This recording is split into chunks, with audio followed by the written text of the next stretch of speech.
Okay, Assalamualaikum and very good morning everyone. Welcome again to my class. Okay, my name is FARRAH SYUHAIDA ISMAIL. You can call me Teacher FARRAH. So today we will do some revision on grammar and the topic is future tense. Future tense, teacher, senang je kot. Kan darjah 1 pun kita dah belajar future tense. Memang senang future tense tu, tapi ada lagi yang tak tahu nak guna. Okay, buat essay tak tahu nak guna future tense. So that's why I choose this topic today. Okay, let us start. Okay, class. Okay, what is the meaning of future tense actually? Okay, if in present tense, kita sebut benda tu sedang berlaku. Okay, if in past tense, we talk about something yang telah berlaku. But for future tense, this is something yang akan berlaku. Very good. So today we will learn about future tense. Okay, class. For my class today, I will divide our class into 3 parts. Okay, the first part, we will talk about simple future tense, and then we will talk about future continuous tense, and the last part we will talk about future perfect tense. So let us start with simple future tense first. Okay, class. How can we know that the sentence is future tense actually? Macam mana kita nak tahu ayat tu future tense? Okay, this is the clue. Okay, we always find this next week, next month, next year, segala next, tomorrow, soon in a future tense sentence. Okay, selalu kita jumpa perkataan ni dalam future tense sentence. So, we will start with simple future tense first.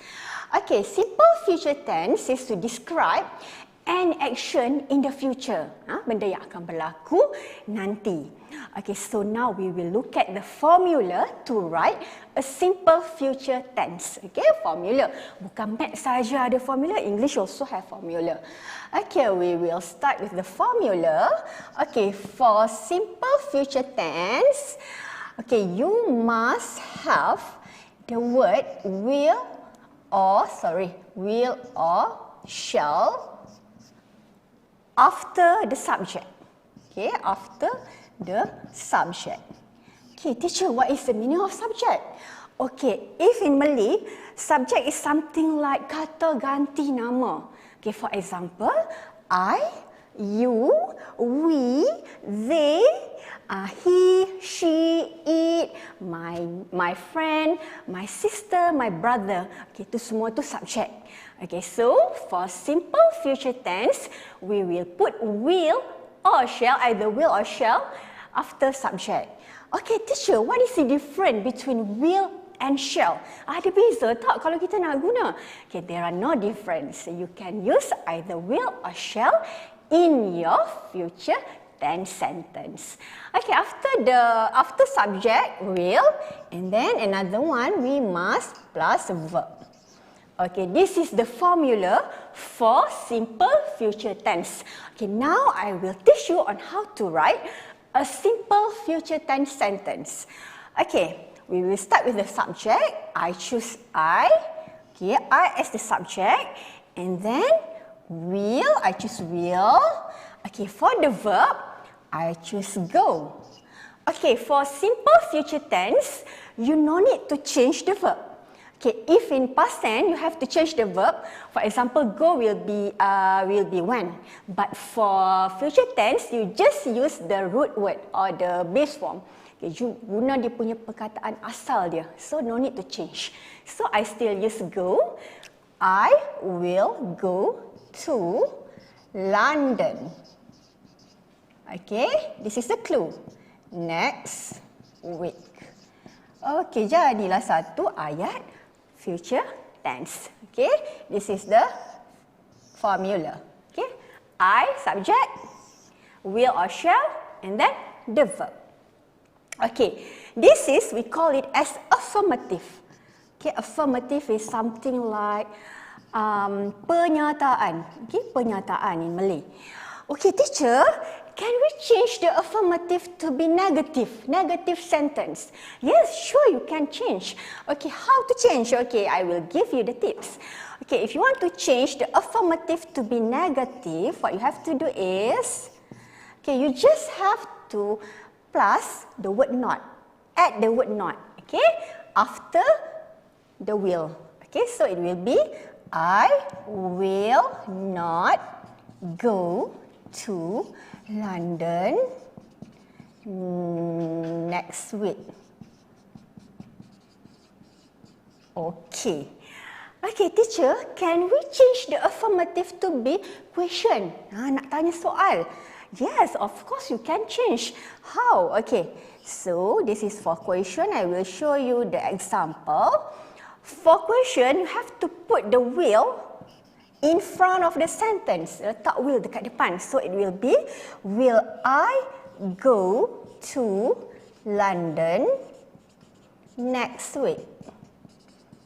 And then don't forget the question mark. Okay, so this is for question. Okay, teacher, boleh tak kita nak buat dia macam short form? Short form macam mana? Saya tak mau tulis I will, saya nak I'll saja. Yes, sure you can.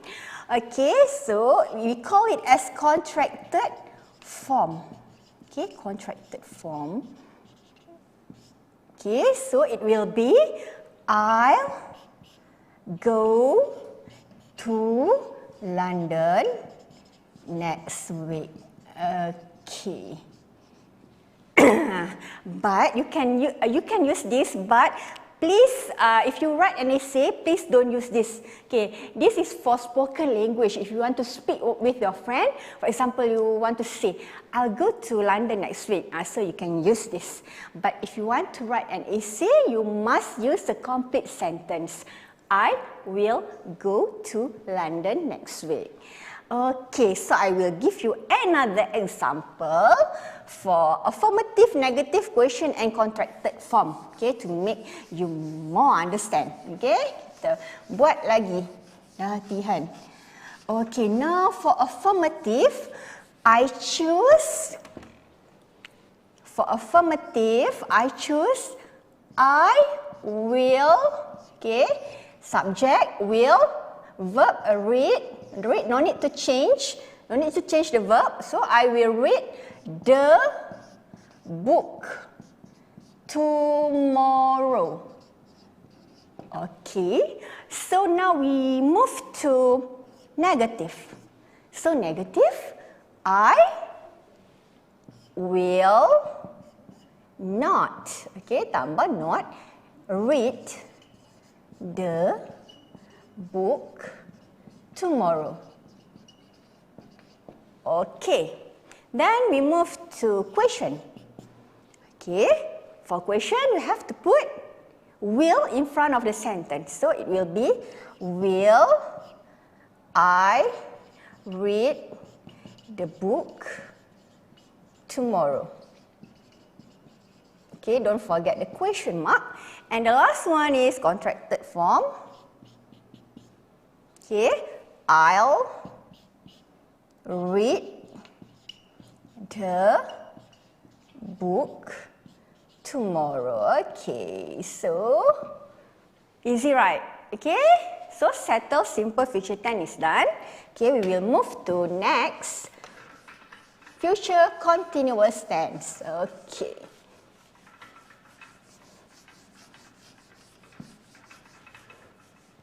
Okay, so number 2 is future continuous tense.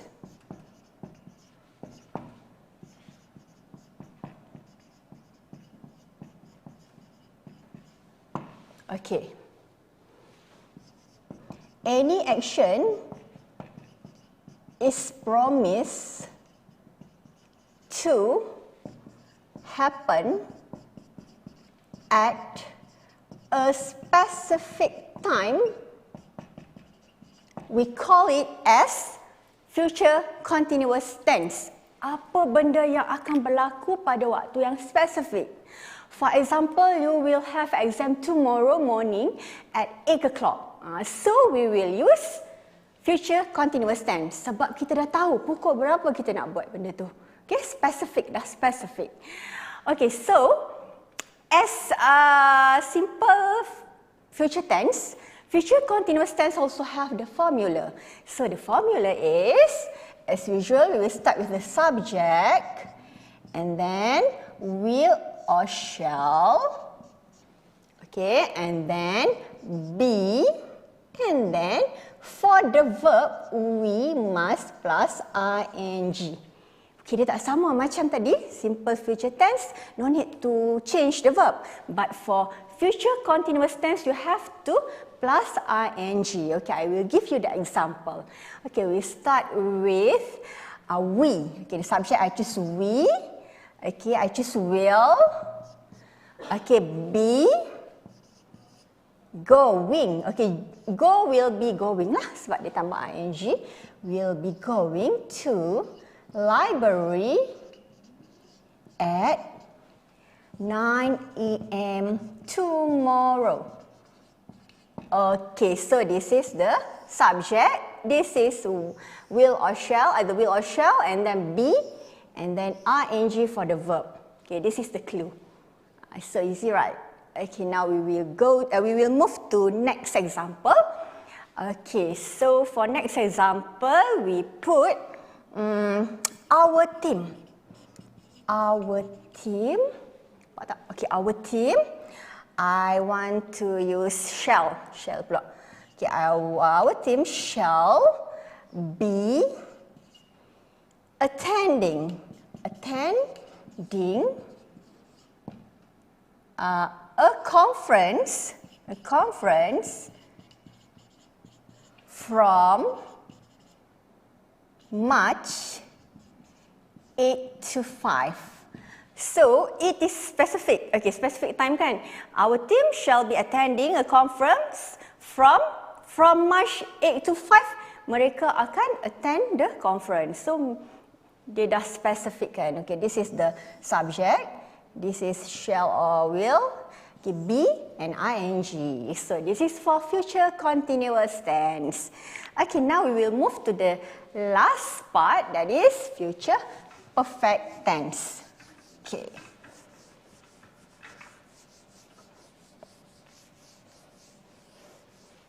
Okay, number 3, future perfect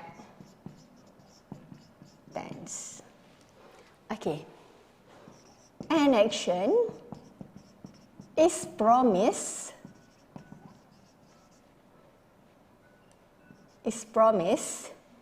to be done before the specific time. Okay, class, just now for future continuous tense, I said that there is an action is promised to be done on a specific time. But for future perfect tense, an action is promised to be done before the specific time. Maksudnya sebelum deadline tu kita dah siap. Okay, bukan on the specific time. Kita siapkan sebelum. Okay, for example, I will submitted my homework tomorrow morning. Okay? Okay. So this is the formula. Okay, formula again. As usual, subject. Okay, first of all, put the subject. And then either will or shall. Will or shall. And then you have to put the word have. Okay. And then the verb. For the verb, you must change it to be past participle. Past participle. Okay, so I will give you the example. Okay, we will start the subject with I. Okay, shall. Okay, I just shall have completed my homework before next week. Dia cakap dia akan siapkan benda tu sebelum next week dah siap. Okay, this is for future perfect tense. So this is the formula. I will or shall, and then have. Another one is past participle. Okay, so this is the clue lah next week. Okay, so I will give you another example for future perfect tense. Okay, I choose I again. Okay, and then will have submitted my assignment by tomorrow morning. Okay, so this is the formula. Will, and then have, must have, and then submitted is the past participle. Okay? And then this is the clue lah, tomorrow morning. Okay, so I think that's all. Before we end our class, I want to test you again. We will do some quick revision. Okay, so for simple future tense, what is the formula? Okay, the formula is subject, and then will or shall, and then verb. Very good. Okay, so the verb is root word or base form. No need to change the verb. Okay, so next, number 2, future continuous tense. What is the formula? Okay, the formula is subject, and then will or shall, and then be. Okay, another one. Okay, verb. For the verb, you must plus ing. Okay, good. Okay, and the last one for future perfect tense. Okay, so the formula is subject. Okay, and then either will or shall. Okay, another one. Have. And the last one, verb change to be past participle. Okay, very good. So I think that's all for today. See you again, class. Okay, bye.